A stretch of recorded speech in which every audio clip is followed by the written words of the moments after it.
नमस्कार। आज हम बात करने वाले हैं एक ऐसे कानून की जिसमें भारत की राजनीति को हमेशा के लिए बदल देने की ताकत है। जी हाँ, हम बात कर रहे हैं महिला आरक्षण कानून की। देखिए, ये एक ऐसा वादा है जो कर तो दिया गया है, लेकिन इसे पूरा करने का जो रास्ता है ना, वो संसद के गलियारों में कहीं जाकर उलझ गया है। और यही यही आज का सबसे बड़ा सवाल है। मतलब एक तरफ तो हमारे पास एक ऐतिहासिक कानून है जो महिलाओं को राजनीति में बड़ी ताकत देने का वादा करता है, लेकिन दूसरी ही तरफ ये सवाल हवा में तैर रहा है कि आखिर ये वादा हकीकत कब बनेगा। तो चलिए आज इसी पूरी पहेली को परत दर परत समझने की कोशिश करते हैं। तो सबसे पहले जो ताज़ा खबर है वो जान लेते हैं। सरकार ने एक नोटिफिकेशन जारी कर दिया है और उसके हिसाब से 2023 का जो महिला आरक्षण अधिनियम है, जिसे नारी शक्ति वंदन अधिनियम भी कहते हैं, वो अब ऑफिशियल एक कानून बन चुका है।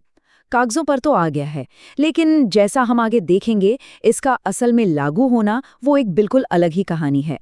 तो चलिए सबसे पहले उस बुनियाद को ही समझ लेते हैं जिस पर ये पूरी बहस टिकी हुई है। आखिर ये कानून कागजों पर कहता क्या है? देखिए, इस कानून का जो मूल वादा है ना, वो बहुत ही सीधा और दमदार है। ये गारंटी देता है कि लोकसभा में और देश की सभी राज्य विधानसभाओं में 1/3 यानी कि 33% सीटें सिर्फ और सिर्फ महिलाओं के लिए रिजर्व होंगी। आप सोचिए, भारतीय राजनीति में महिलाओं की भागीदारी बढ़ाने के लिए ये कितना कितना बड़ा कदम हो सकता है। लेकिन यहीं से कहानी में एक ट्विस्ट आता है। कानून पास होने और उसके जमीन पर उतरने के बीच एक बहुत बड़ी शर्त है, एक बहुत बड़ी रुकावट है जो इसी कानून के अंदर ही छुपी हुई है। ये कानून एकदम साफ साफ कहता है कि ये रिजर्वेशन तब तक लागू ही नहीं हो सकता जब तक दो बड़ी शर्तें पूरी नहीं हो जाती। पहली शर्त क्या है कि देश में एक नई जनगणना, एक नया सेंसस पूरा होना चाहिए। और दूसरी शर्त, उस जनगणना से जो नए आंकड़े मिलेंगे ना, उनके आधार पर पूरे देश की चुनावी सीटों का परिसीमन होगा। मतलब सीटों की बाउंड्री फिर से तय की जाएगी। जब ये दोनों बड़े काम हो जाएंगे, सिर्फ उसके बाद ही आरक्षण वाली गाड़ी आगे बढ़ पाएगी। अच्छा, तो ये परिसीमन आखिर है क्या भला? आसान भाषा में समझें तो ये पूरे देश का चुनावी नक्शा फिर से बनाने जैसा है। ये तय किया जाता है कि कौन सा गांव, कौन सा शहर किस लोकसभा या विधानसभा सीट में आएगा। अब आप समझ सकते हैं कि ये कितना पेचीदा और लंबा काम है। और सच पूछे तो यही इस कानून के लागू होने की राह का सबसे बड़ा रोड़ा है। अब इस पूरी प्रक्रिया को देखिए। पहले जनगणना होगी, फिर परिसीमन होगा। इसको देखते हुए जो अंदाजा लगाया जा रहा था वो ये था कि ये आरक्षण असल में 2034 के चुनावों तक ही लागू हो पाएगा। जी हाँ, आपने सही सुना, 2034। मतलब कानून बना 2023 में, पर उसका असर देखने के लिए 1 दशक से भी ज्यादा का इंतजार। अब जाहिर सी बात है, इतना लंबा इंतजार, 1 दशक से भी ज्यादा का, इसको लेकर एक राजनीतिक बेचैनी तो होनी ही थी। और इसी बेचैनी को खत्म करने के लिए, या कहिए कम करने के लिए, सरकार एक फास्ट ट्रैक प्लान लेकर आई। सरकार का इरादा बिल्कुल साफ था। इस लंबी टाइमलाइन को किसी तरह छोटा किया जाए और 2029 के आम चुनावों से पहले ही महिला आरक्षण लागू कर दिया जाए। और इसी मकसद से संसद के पटल पर एक बहुत ही एम्बिशियस, एक महत्वाकांक्षी संविधान संशोधन बिल लाया गया।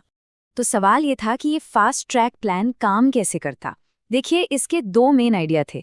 पहला तो ये कि नई जनगणना का इंतजार ही मत करो, 2011 वाली पुरानी जनगणना के आधार पर ही काम चला लो। और दूसरा, और ये शायद सबसे बड़ा दाव था, कि लोकसभा की सीटें 543 से बढ़ाकर सीधे 850 के करीब कर दो। अब इसके पीछे सोच ये थी कि जो मौजूदा सांसद हैं, उनकी सीट को छेड़ने की जरूरत ही नहीं पड़ेगी। जो भी नई सीटें बढ़ेंगी, उन्हीं पर महिलाओं को आरक्षण दे दिया जाएगा। सीधा सा हिसाब, टारगेट 2029। लेकिन राजनीति में, खासकर संसद के अंदर, जो गणित कागज पर सीधा लगता है वो अक्सर बहुत टेढ़ा साबित होता है। और यहाँ भी बिल्कुल वही हुआ। ये जो फास्ट ट्रैक योजना थी ना, ये एक बड़े राजनीतिक गतिरोध में, एक डेडलॉक में फंस कर रह गई। तो सवाल उठता है कि भाई, जब इरादा इतना नेक था तो फिर ये बिल संसद में पास क्यों नहीं हो पाया? क्यों इसे जरूरी 2/3 बहुमत नहीं मिला? इसके पीछे असल में 2 बड़ी राजनीतिक वजहें थी।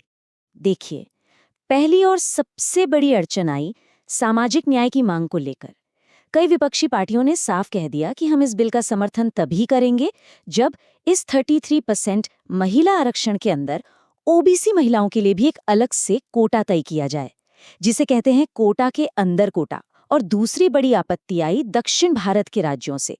उनका तर्क ये था कि वहां जनसंख्या बढ़ने की रफ्तार उत्तर भारत के मुकाबले कम रही है, तो अगर आबादी के हिसाब से सीटें बढ़ाई गई तो ज्यादातर नई सीटें उत्तरी राज्यों को मिलेंगी, जिससे संसद में पावर बैलेंस, जो शक्ति संतुलन है, वो उत्तर के पक्ष में चला जाएगा और उनका प्रतिनिधित्व कमजोर हो जाएगा। और जब संसद में ये बिल अटक गया तो फिर शुरू हुआ राजनीतिक आरोप प्रत्यारोप का खेल। प्रधानमंत्री ने अपने बयान में सीधे सीधे विपक्ष पर इल्जाम लगाया कि उन्होंने महिलाओं के अधिकार को रोक दिया है। जाहिर है, इस बयान के बाद संसद के अंदर और बाहर दोनों जगह सियासी माहौल और भी ज्यादा गर्मा गया।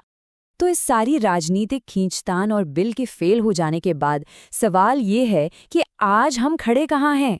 अब आगे का रास्ता क्या है? तो देखिए, समझने वाली बात ये है कि वो जो फास्ट ट्रैक वाला 2026 का बिल था, वो अब पिक्चर से बाहर है, वो खत्म हो चुका है।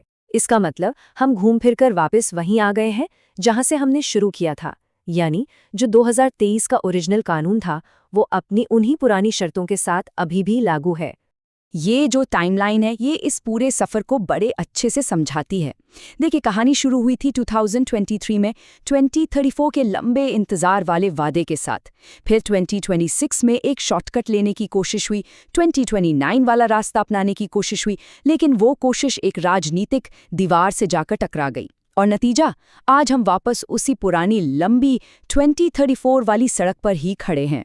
तो कुल मिलाके हम आज एक ऐसे मोड़ पर, एक ऐसे चौराहे पर खड़े हैं जहां एक तरफ बराबरी का वादा करने वाला एक ऐतिहासिक कानून है, तो दूसरी तरफ राजनीतिक समीकरणों और क्षेत्रीय चिंताओं का एक बहुत ही उलझा हुआ जाल है। और कानून और राजनीति की इसी भूलभुलैया में भारत में महिलाओं के राजनीतिक भविष्य की चाबी अब हमारे राजनीतिक दलों के ही हाथ में है। अब देखना बस ये है कि वो इस डेडलॉक का ताला कब और कैसे खोलते हैं।